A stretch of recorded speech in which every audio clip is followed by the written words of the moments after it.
B, rolling. We're all doing so good. It's really coming together here.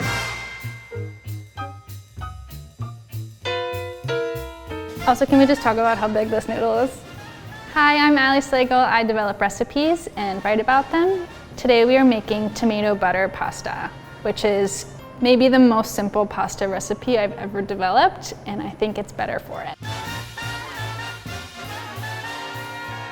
I started thinking about my favorite ways to eat like the best summer tomato you can find. And there are a couple of ways. One is a Greek salad, one is caprese salad, and one is pan con tomate. And I thought about what those things have in common.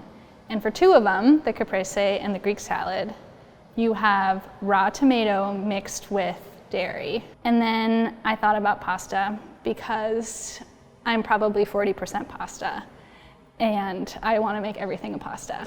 The beauty of this dish and kind of the whole point of this dish is that the tomato isn't really cooked. It's cooked just long enough to emulsify with the butter, but it still is kind of like that crisp, fruity tomato that we love to have in the summertime.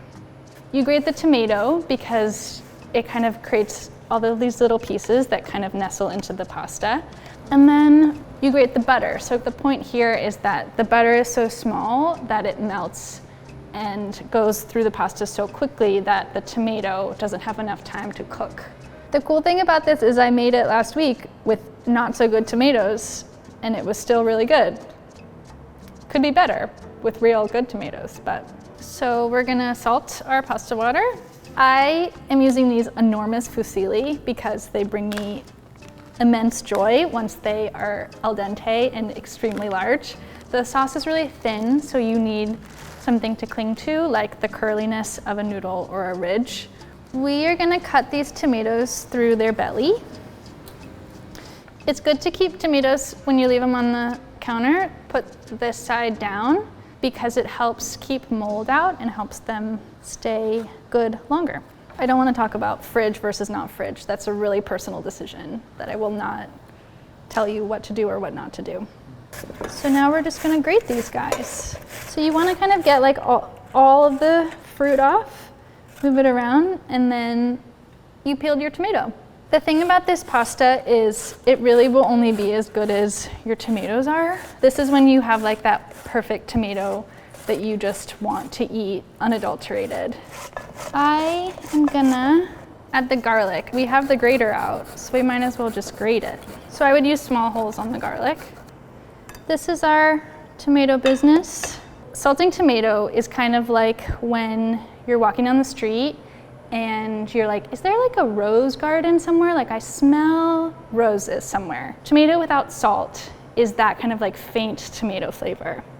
If you salt your tomatoes, it's like you're putting your nose in the rose and it's everywhere. I don't want to say you need or you should because you're the keeper of your kitchen, but salting the tomato generously will make this pasta taste like something.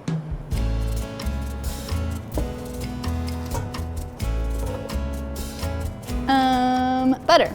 You want your butter cold so that it grates easier and it emulsifies once it hits the pasta.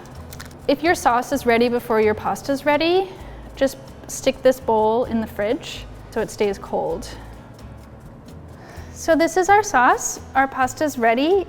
All we're going to do is mix the sauce with the pasta and a little pasta water to help it all come together. And then we've made pasta in like as long as it took the pasta to cook. You can smell right now just like, it smells like a tomato farm. And as you work this together, this sort of like thin sauce will start to gloss the noodles. And it will continue to thicken as it cools. So a little bit of sauciness is still okay. This to me is the perfect summer pasta. Everything here, the red pepper flakes, the garlic, the basil, it all is supposed to be in support of the tomato. This really is a tomato dish that is also a pasta dish. Fruity tomato, just kind of like cushioned by this butter sauce. It's really good and it feels like summer.